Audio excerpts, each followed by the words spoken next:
For more than 2,000 years, standards of living stagnated, caught between slight improvements in technology and the forces of Malthusian population increases. All this changed about 250 years ago. Since the beginning of the Industrial Revolution, standards of living have soared. And if you show a graph, data 2,000 years ago are not that great, but basically they show a consistent pattern, basically nothing changing. And then suddenly, around 200 years ago, in some places in Europe and then successfully other places around the world, you see almost a J curve. It just shoots up. Today, the typical person lives better in many respects than royalty did hundreds of years ago. This has led economists to ask, to what do we attribute these remarkable increases in standards of living? What caused this dramatic change? There are three explanations that have been put forward. The first is capital accumulation, that people save, and by saving enough, productivity increases.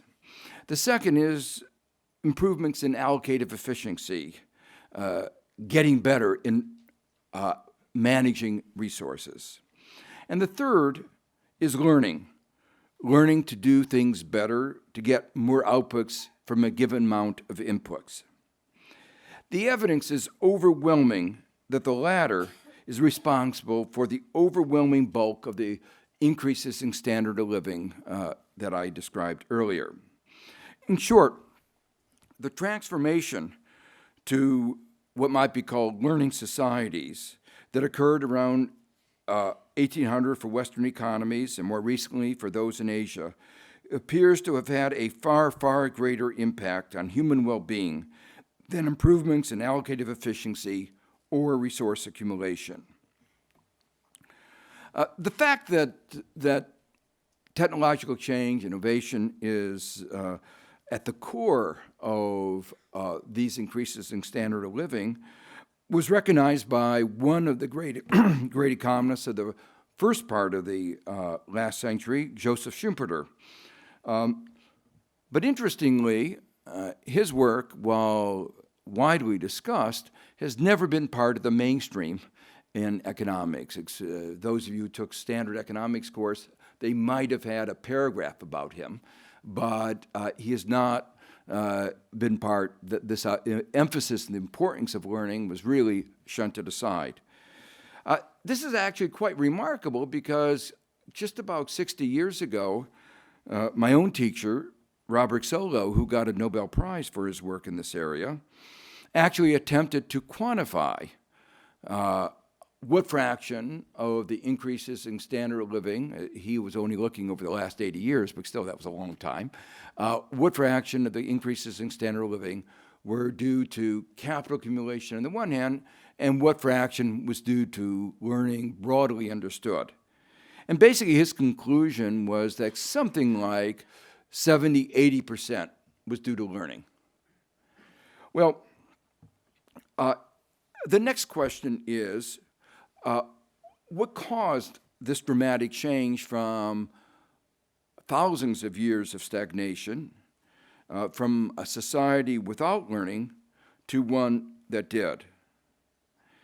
And as we look around, what were the critical historical events that were going on around the time at which this sudden change in the pace of learning occurred, I think the single event that stands out is the Scottish Enlightenment.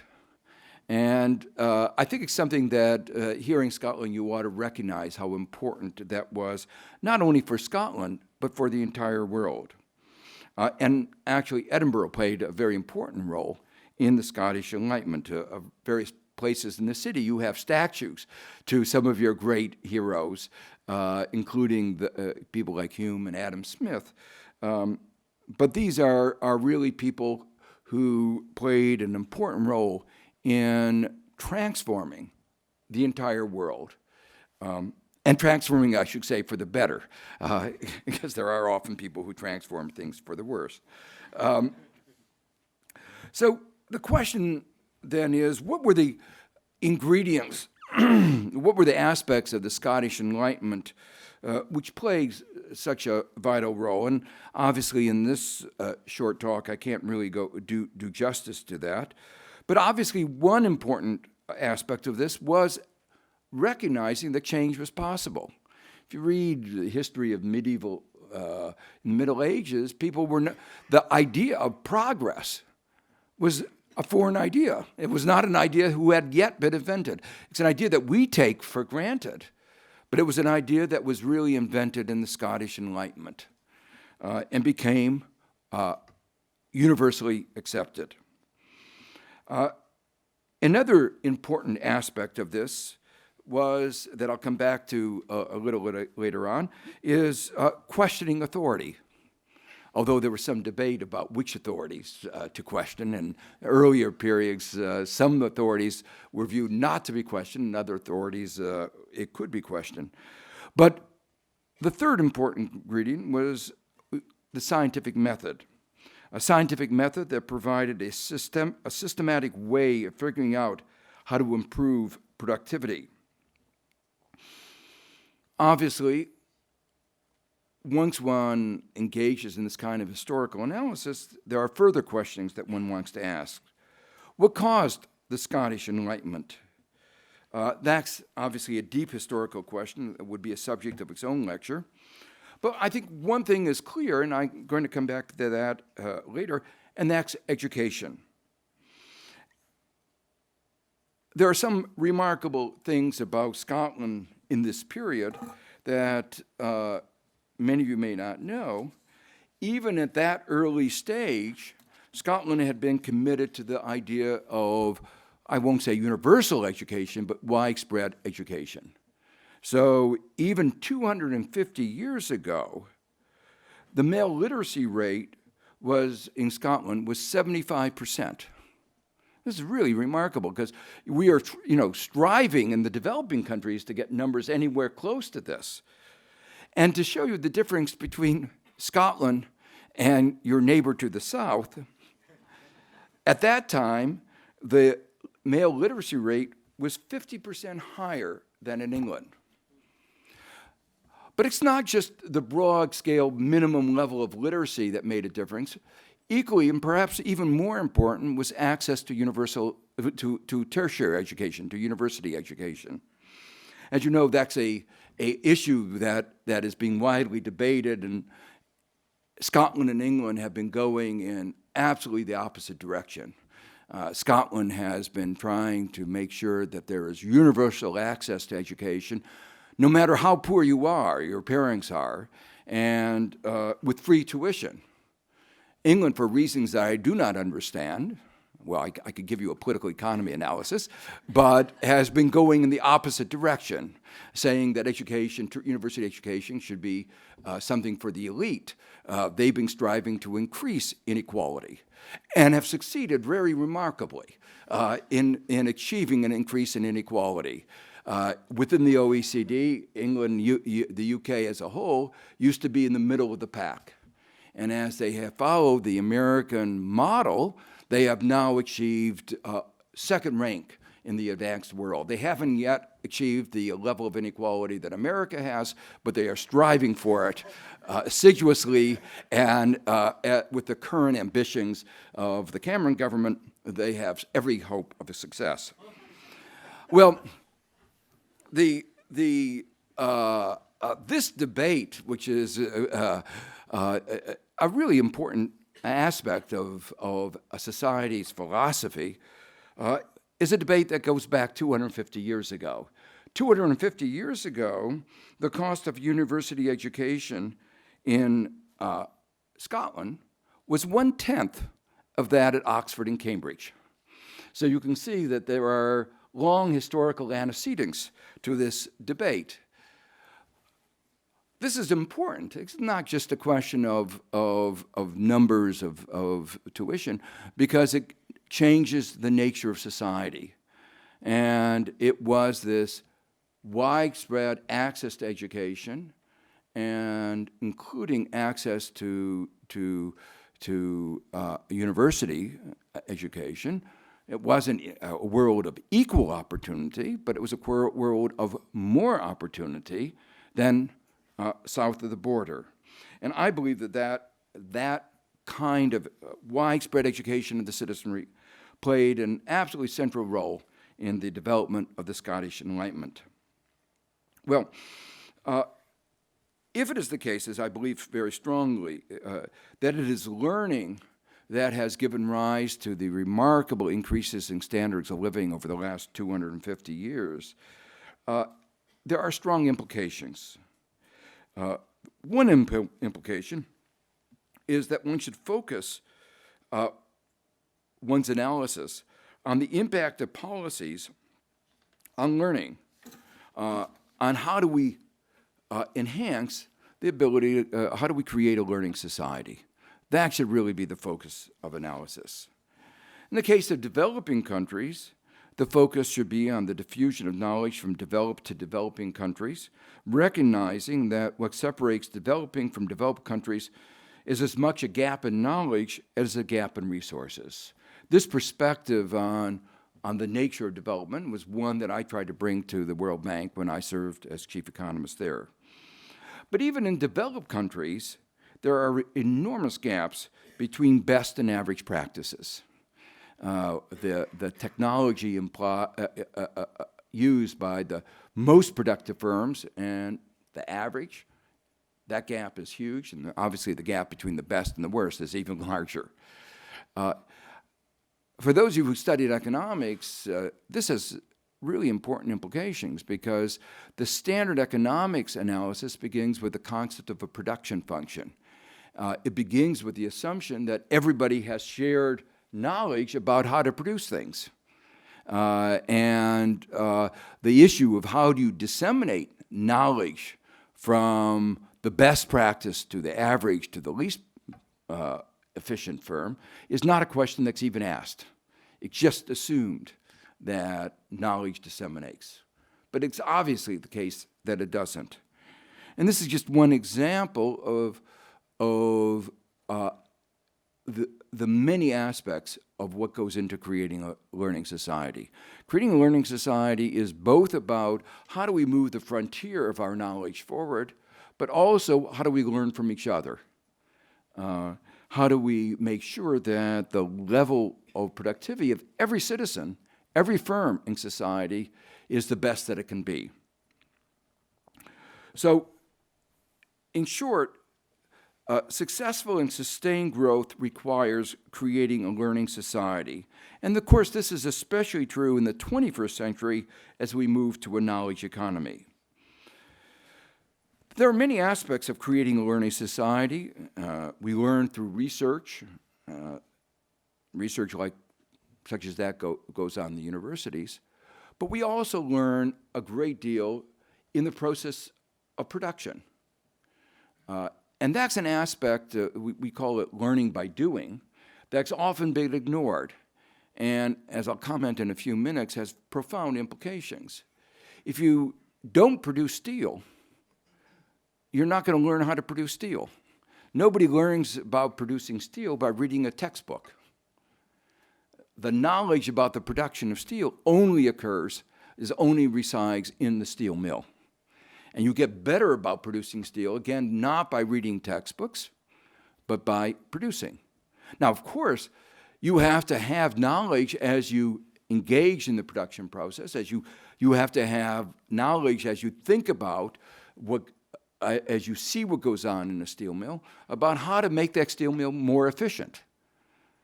But if you've never seen a steel mill and you're only reading a textbook, you'll never be able to make many advances in the production of steel.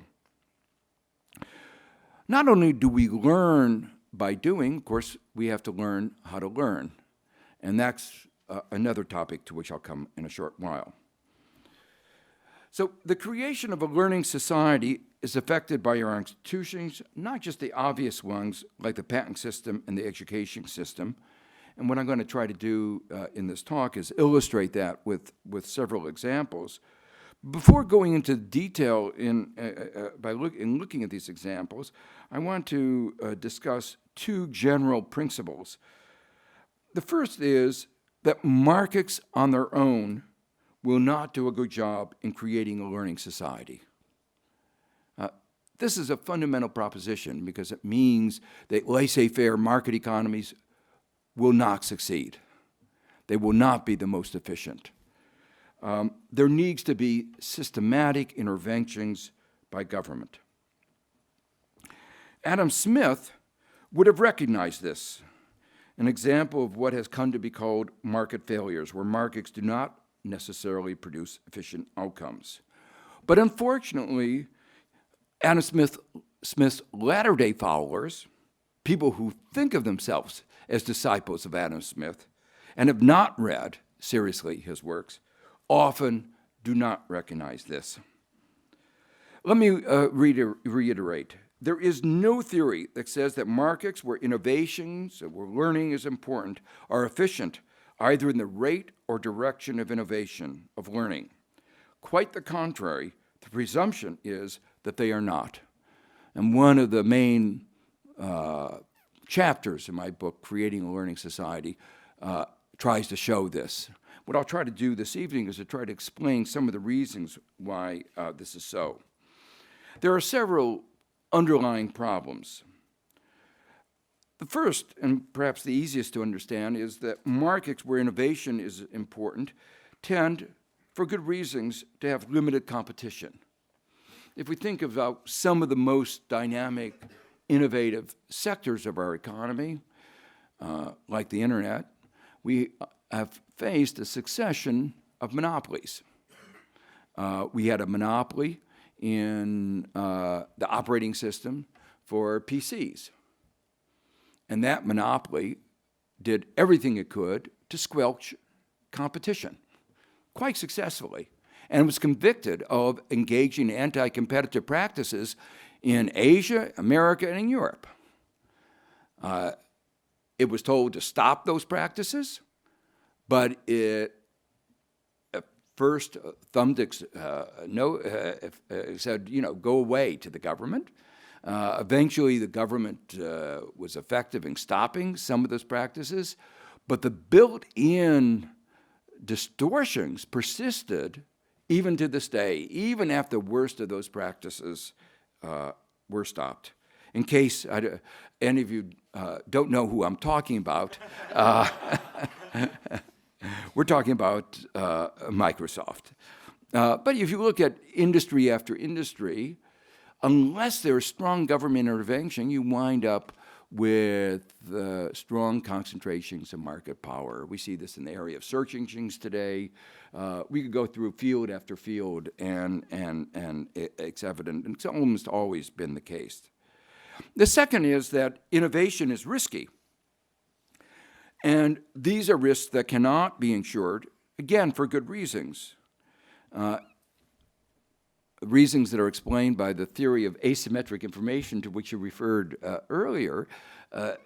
You can't go to an insurance company and say, I want to buy insurance against the risk that my research is going to be a failure. The insurance company would know that you would know better about whether your research was going to be successful. And besides, it would know that if it insured you, you would have no incentive to succeed. So in practice, these are very big risks, but they are risks that are uninsurable by their very nature. But that means that firms which are naturally going to be risk averse will underinvest in these really, especially in the really big innovations. The innovations like the development of the internet, innovations like the transistor and the laser. And these are innovations which have always been supported by government, one way or another. Thirdly, and that's very much related, innovation requires investments. Sometimes these investments are very large. Capital markets are imperfect, that is to say, often hard to get capital, again, especially for research, because unlike a building, real estate, where you have a collateral. When you lend money for research and things don't work out, what are you going to seize? A bad idea? There's nothing to serve as collateral. And so you have financial markets.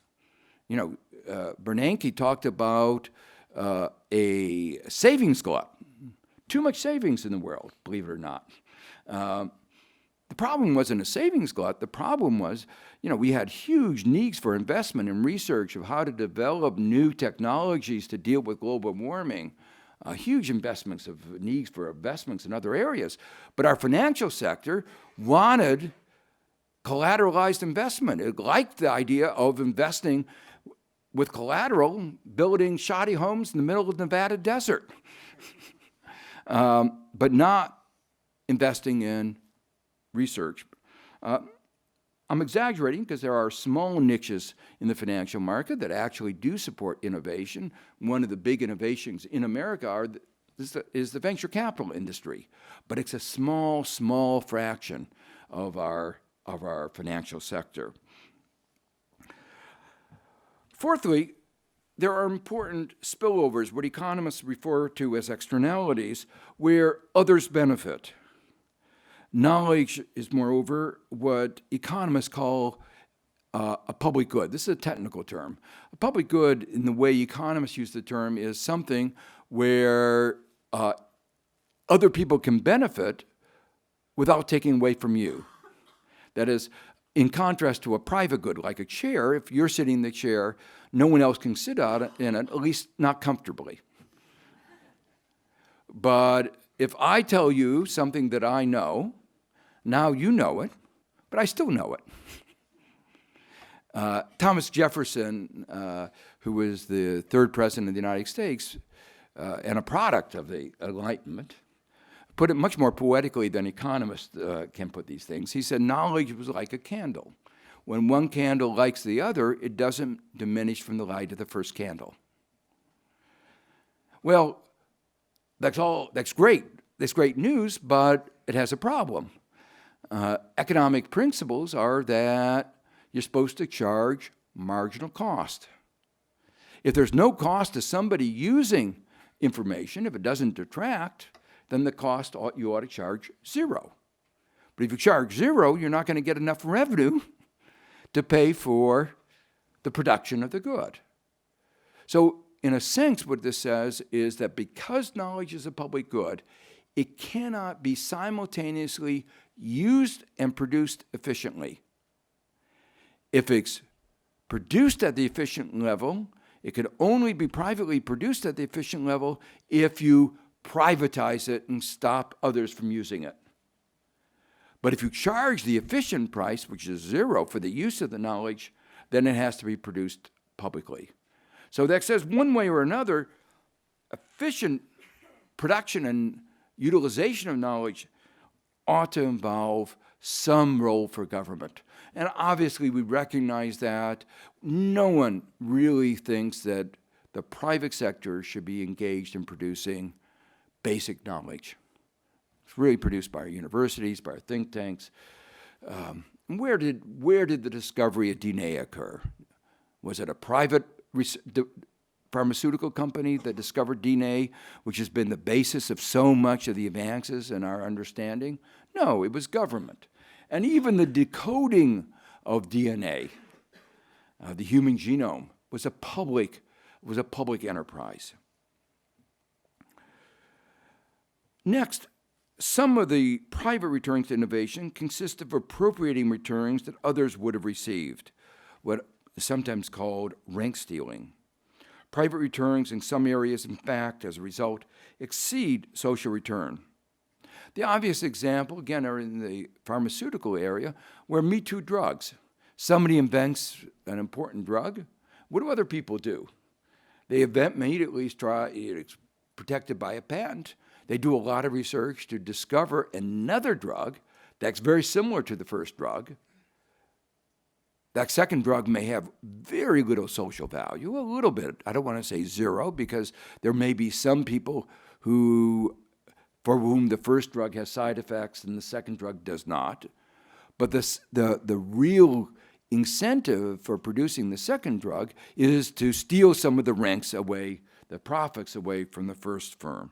It is not motivated by a desire, by efficiency, a desire to have the optimal set of drugs. There are many other examples where the social return is much, much less than the private return. In fact, some cases the social return is negative. The obvious example is innovation in the financial sector. Paul Volcker, who was chairman of the Federal Reserve, once said that there was not a single American innovation in the financial sector that had had any effect, positive effect, on American productivity, except the ATM machine. And he was wrong, because the ATM machine was a British innovation, not an American one. The social return to an innovation for somebody doing research is the fact that you get the innovation earlier than it otherwise would have been. But that's not the private return. The private return is that if you can get there faster than anybody else, you get all the rents for yourself.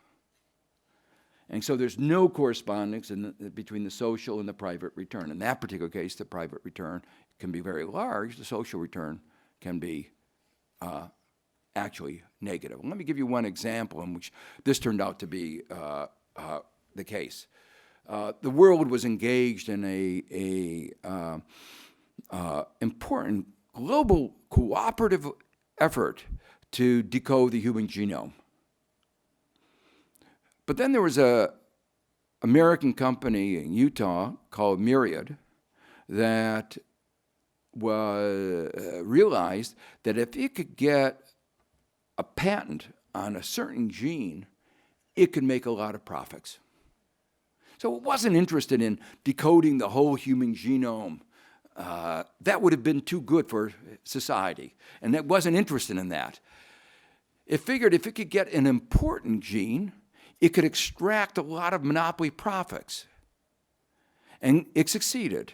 It succeeded in getting the patents on two genes called on the BRCA, what are called the BRCA genes. If you have those two genes, the probability of getting breast cancer are well over 50%.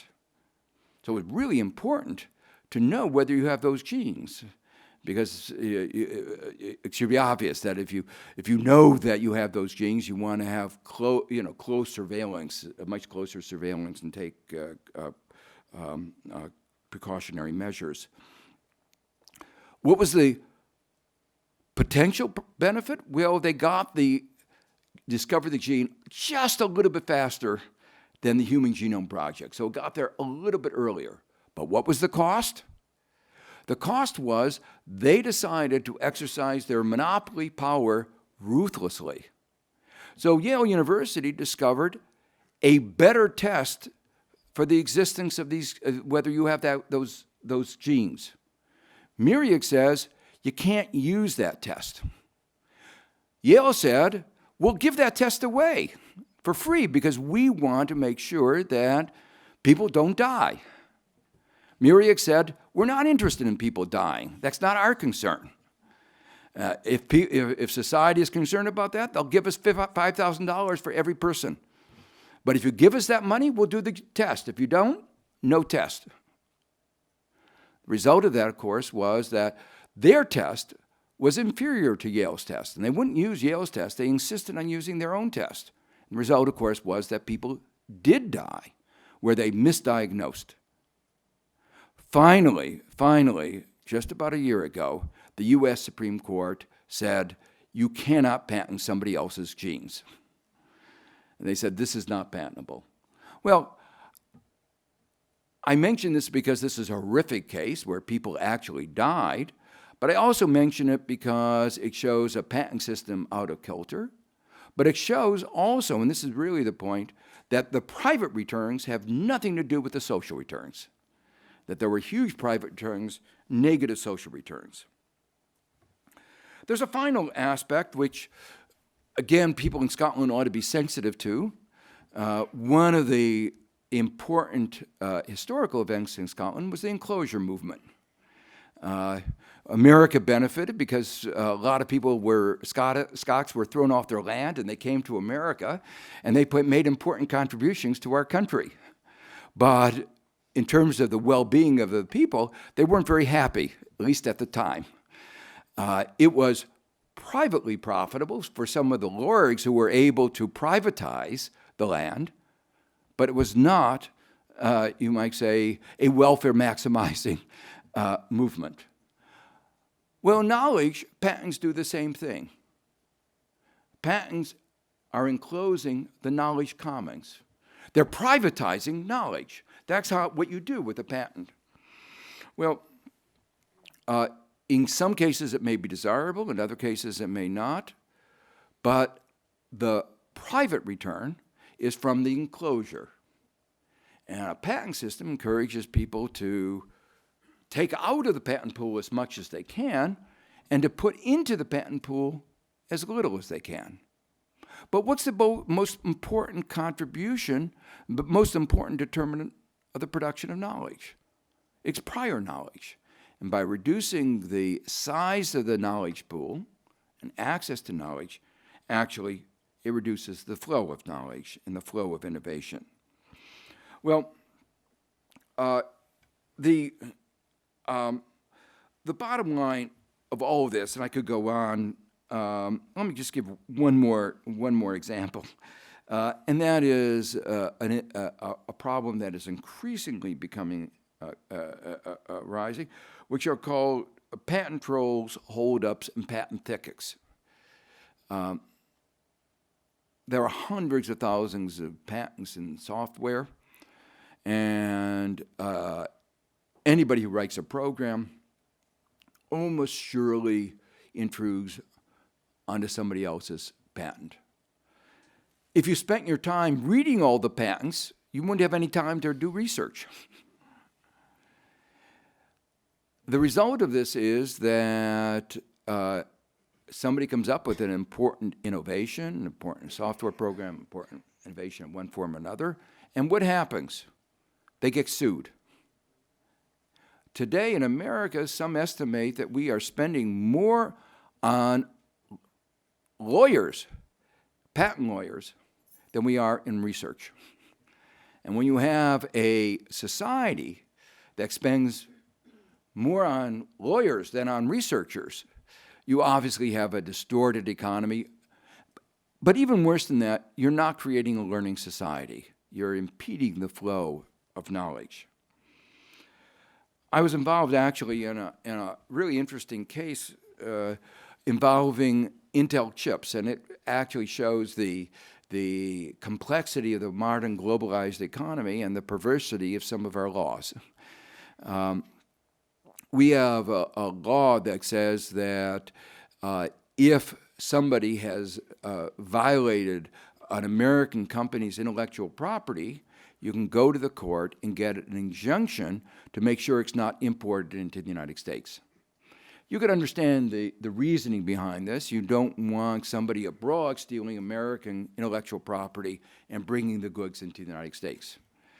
Well, to see how that has been, that law that had some logic at some point has become totally abused, a couple of years ago, a very small American company that had spent maybe a couple $1 million doing research and about much more than that on lawyers. We call these patent trolls. They're basically legal firms, not research firms. Sued Intel. It said that Intel's advanced processing chips violated their intellectual property. Intel had spent billions of dollars to develop the chip. And they said, never mind the fact that we spent only a couple million at most. Never mind that we have a patent, and unless Intel gives us a whopping payment. We won't allow those Intel chips into America. Now you say, Intel is an American company. What do you mean about allow the American company to bring American chips into America? Well, that illustrates the complexity of the global supply chain. The innovation was done in America. The basic wafers of the chips are made in America. So this is actually manufacturing goes on in America, but the assembly of the wafers into chips occurs in Asia. So we ship the wafers back into Asia, and then we bring them back into the United States. They said you can't bring them back into the United States. And they tried, because all of Apple computers use these chips, they said no advanced processing chips into America, no Apple computers in America, and none of the advanced HP computers in America. Now, in this particular case, my role was a very simple one. I simply had to assess, was this good for America? Was this in the national interest? There was a little loophole in our legislation that says this exclusion from America could be suspended if it was not in the American interest. But that particular clause had only been invoked 4 times in 40 years. So the standard was extraordinarily high. Well, we did succeed, and America was saved from this patent troll. But this is just one of many examples of how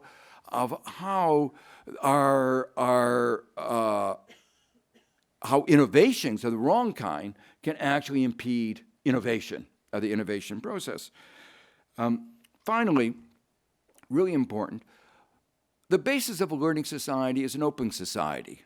And I will come back to that over and over again. It's an open society. Why are universities so successful? They have a really open architecture. People talk all the time. Yes, there's a little bit of people worrying about whether somebody will steal their ideas, and I don't want to say that we are all uninterested in getting credit for our work, but it's basically a very open society. But a patent system, I'll come back to that in a minute, a patent system works to the opposite. It encourages a closed society, not sharing ideas. So the bottom line out of all this is markets, especially markets when there are a patent system, won't be efficient in the allocation of innovation. And this, of course, is especially true if prices are distorted. And prices are distorted in many different areas. In the environment, we underprice environmental resources. In the case of labor, where there's high unemployment, we don't price resources. There are market failures not only in the level of investment, but also in the pattern. So the basic lesson that comes out of this is something that is also something that came out of my work in the economics of imperfect information.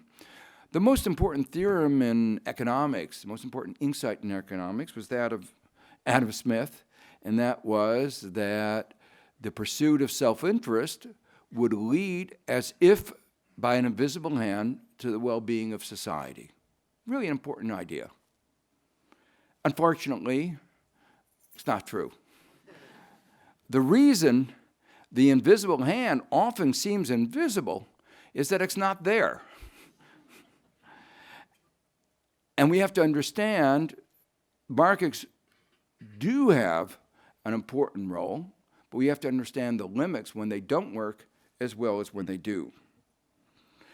So that's the first idea that I think that one has to bear in mind, that markets don't work, there's a need for government intervention. The second is thinking about the effects of policies on learning often leads one to different views about policy from those associated with standard models. For instance, what are often called the Washington Consensus policies. Many of these policies actually impede learning. So the basic point I want to emphasize is, if it is the case, as I've argued, that the increases in standard of living are a result of learning, then the focus of policy ought to be, how do we create a learning society? What can we do to facilitate learning? What can we do that impedes learning? So if we begin with this view, let me just, you can see that these can have very different ramifications. So I've already given one example. A poorly designed intellectual property regime can actually impede learning because it encourages secrecy. It encourages not sharing. And so one has to very carefully design policy, taking into account the impacts on learning. I'll give a couple more examples as I go through. I'm going to talk about 3 areas now where these issues are very important. The first is, and I'll do it fairly briefly because I want to keep open some time for question. The first area I'm going to talk about are something called industrial policies. Industrial policies is a broad term that's used to describe policies that governments undertake to encourage or discourage, but particularly to encourage some industry or some technology rather than others. Now, the subject of industrial policy, and let me make clear, it's not just about industry as we classically understand it.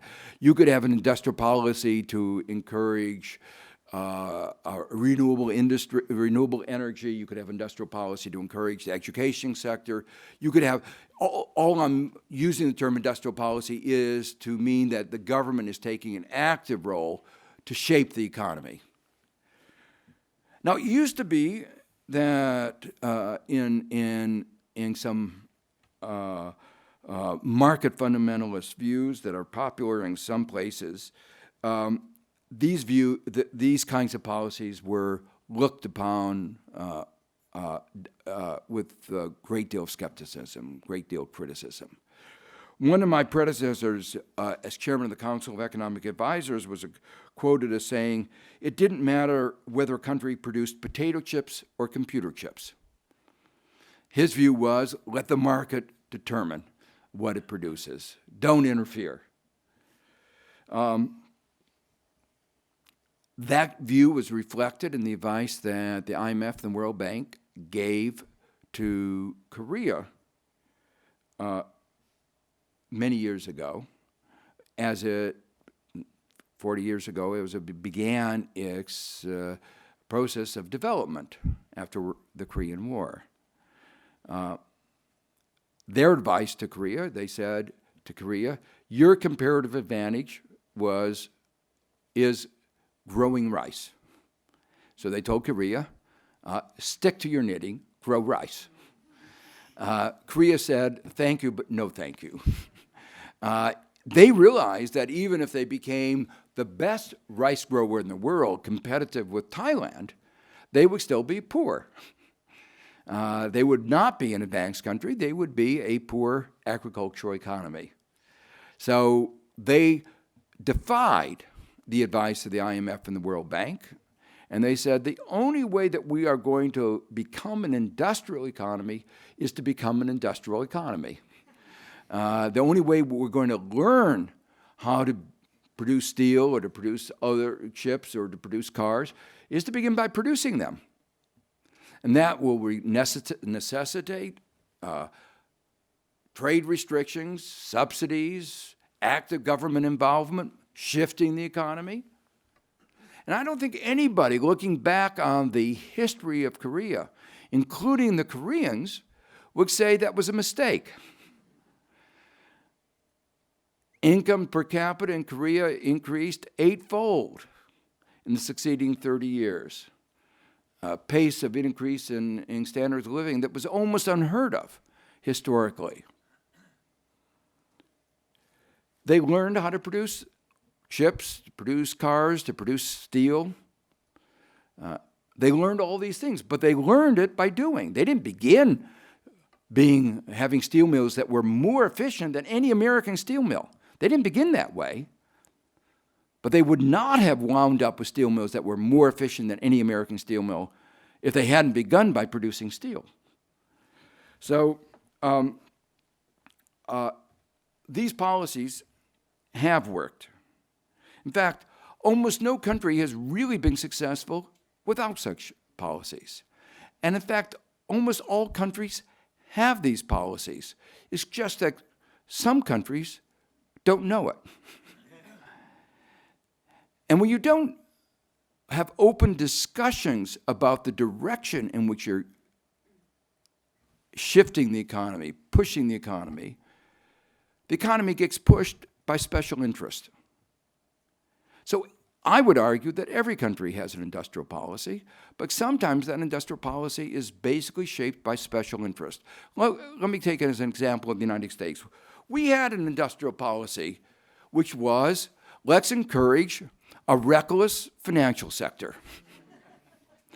You can say, ask the question, why would a country choose to have that? We didn't choose to have it. We had a political process which allowed the financial sector undue political influence, and that's what we got, and we never had an open discussion. Let me just give you a couple examples of how we shifted resources into this sector which had such a devastating effect on our economy and the world economy. One element is it's every aspect of a country's legal framework and how they're implemented.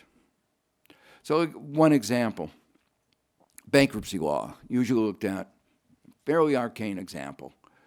Bankruptcy law specifies what happens when a debtor can't meet all its obligations to its creditors.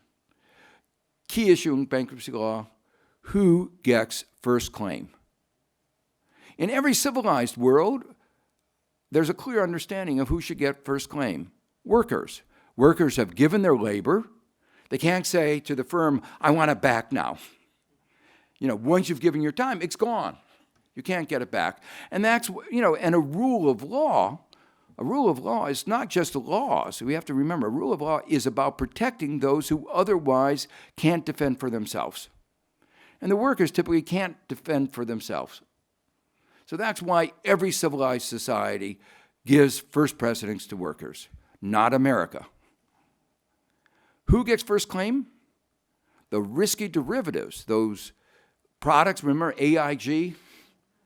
U.S. government wound up giving AIG $150 billion to one company, more money than we spent on welfare for all of our citizens for a decade, went to one company, corporate welfare, to the very people who complained about welfare for poor people.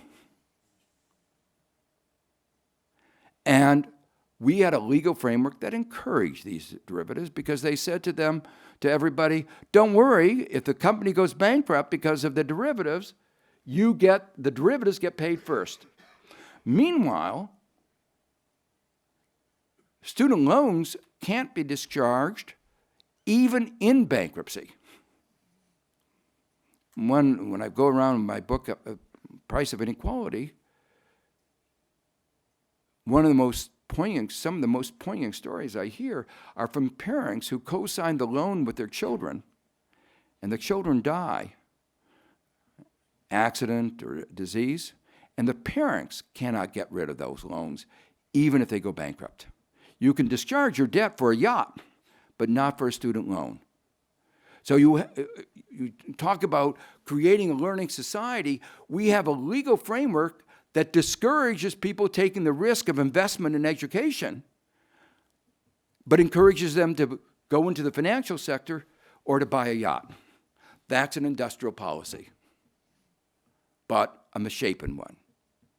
Or to give another example of how our legal framework helps do this, we have a tax law that taxes speculators a third of the rate at which it taxes people who work for a living.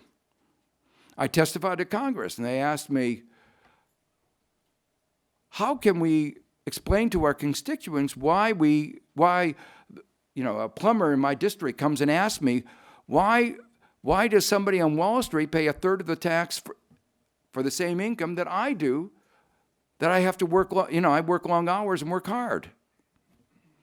It was a rhetorical question because we all knew the answer. There was no justification other than the influence of Wall Street.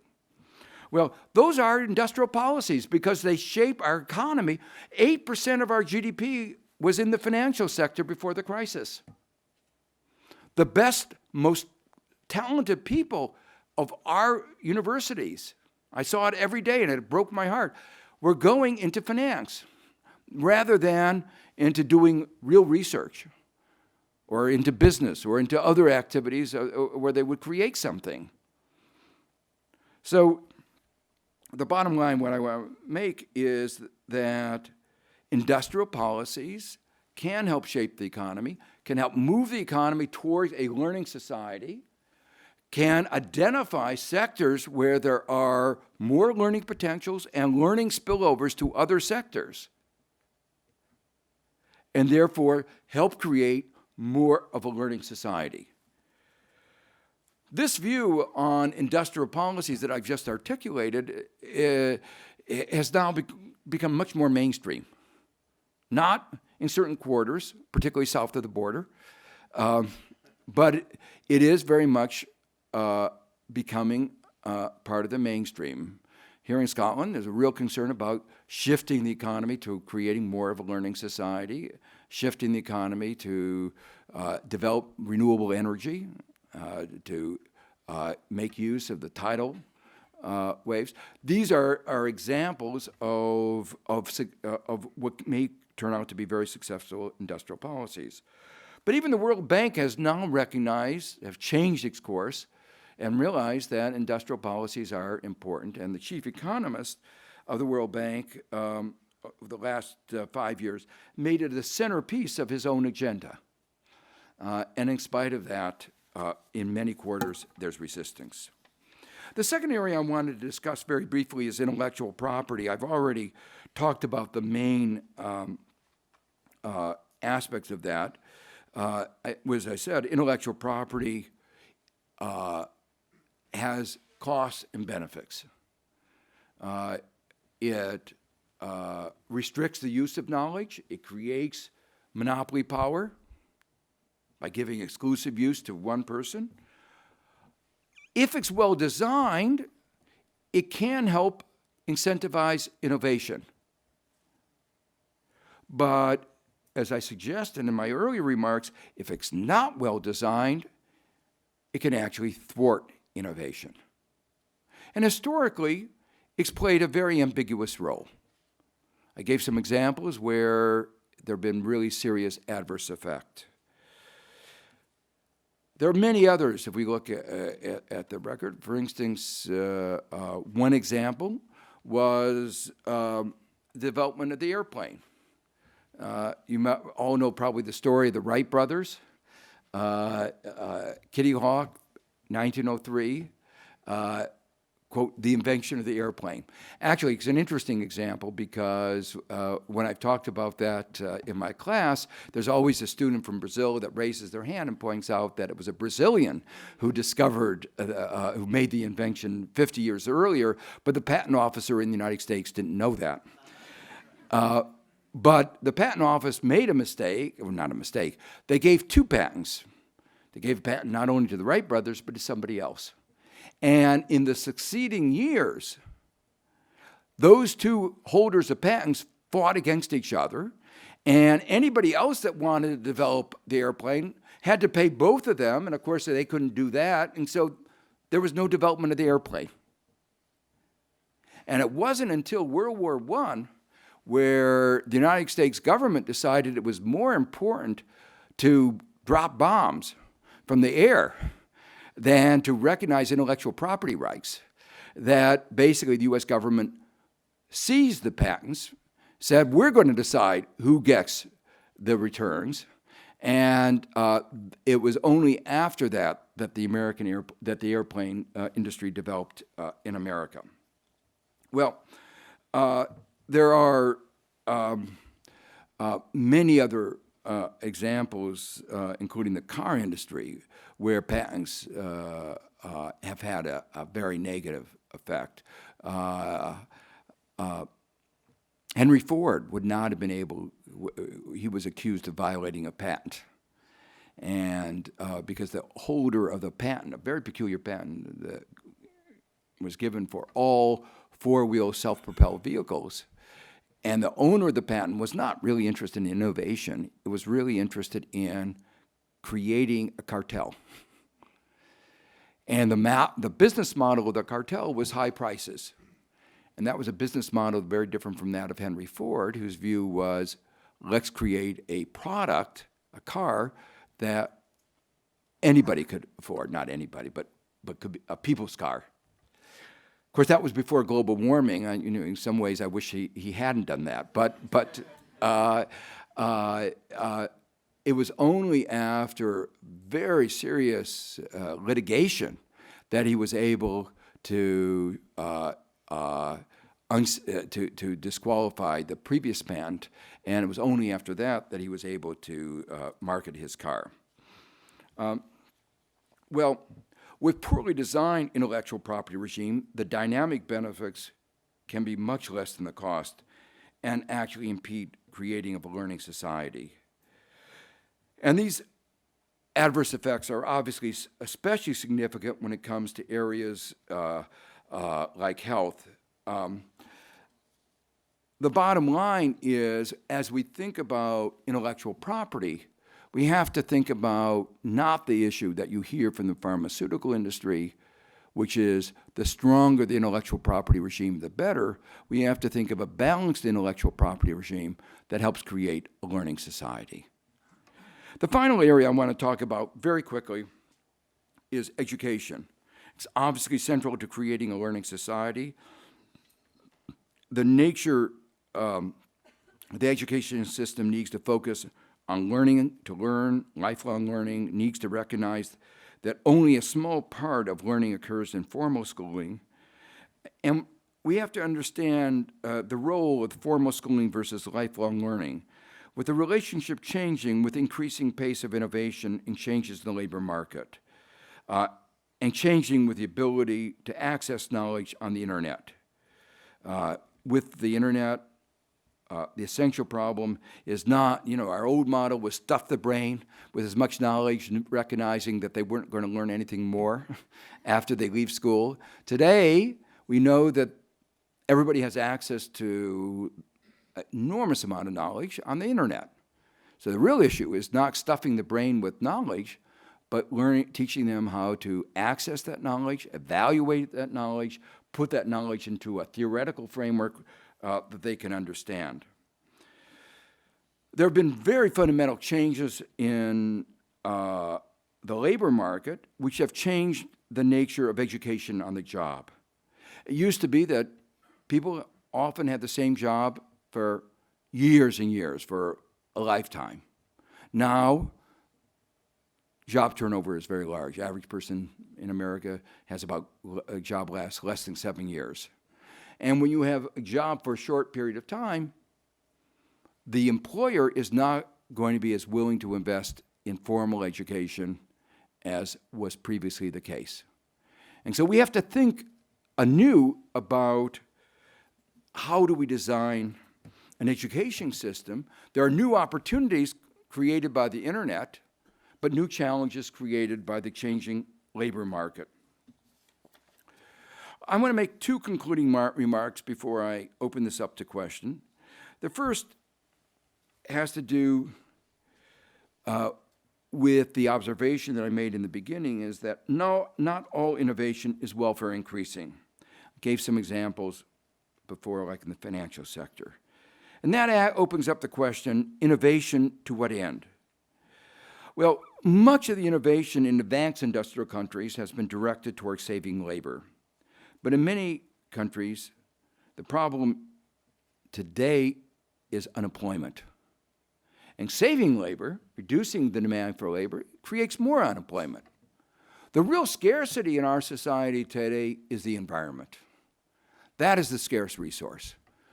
But we don't price the environment, so there's no incentive to protect the environment.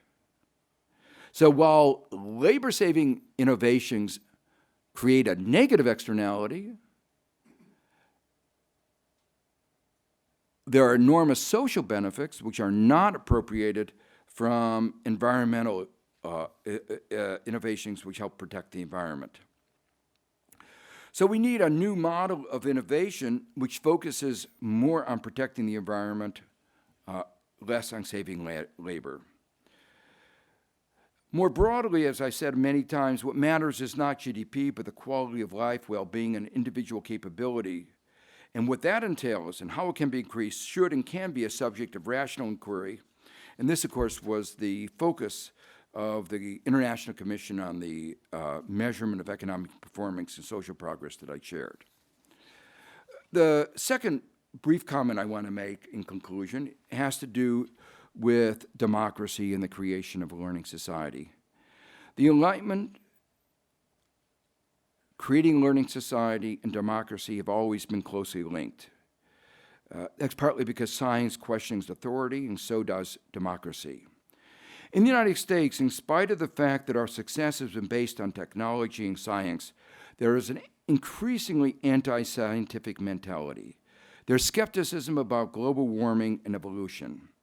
There is as one of my friends put it, there is a constant process of relitigating the Enlightenment. There's a decreasing budgetary support for science.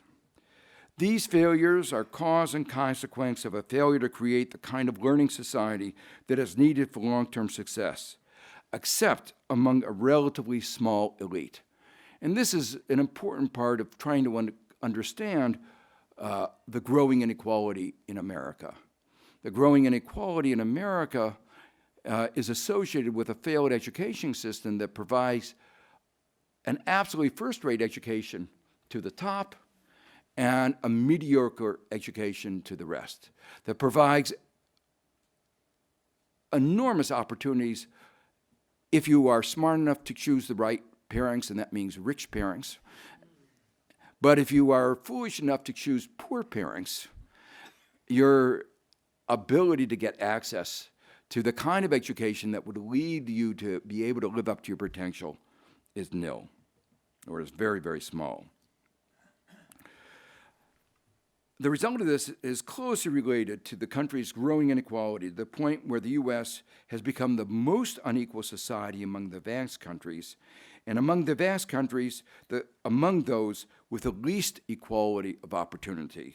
The fact is that the notion of the American dream, that America is a land of opportunity, from a statistical point of view, is a myth. My critique of non-inclusive growth, though, goes beyond that is a waste of a country's most valuable resource, its human talent, its failure to ensure that everyone lives up to his or her abilities. There is an important political economy dimension. Government, as I have said repeatedly, needs to play an important role in an economy in which learning is central, correcting pervasive market failures, and especially creating a learning society. In a society with very little inequality, the only role of the state is to provide collective goods and correct market failures. When there are large inequalities, interests differ, distributive battles inevitably rage. To prevent redistribution, the role of government is circumscribed. But in circumscribing government, its ability to perform positive roles is also circumscribed. Let me return in conclusion to the theme I raised at the beginning of this lecture, the role of the Scottish Enlightenment in launching the changes in mindsets that were essential in creating the learning society, that in turn was essential in the creases of standard of living that sets apart the last 2 centuries from the millennia that preceded. I've explained both the role of creating a learning society and increasing standards of living, and why markets won't do this on their own. Some governments have recognized this more than others. Some governments have set forth policies to create inclusive learning societies. Scotland is one of those. The direction has taken stand in marked contrast to those further south. Free university education for all Scottish citizens, industrial policies to address the pivotal issues of global warming. And this leads me to the final observation, an optimism about the possibility of a new era for Scotland that has been opening what might come to be called the new Scottish Enlightenment.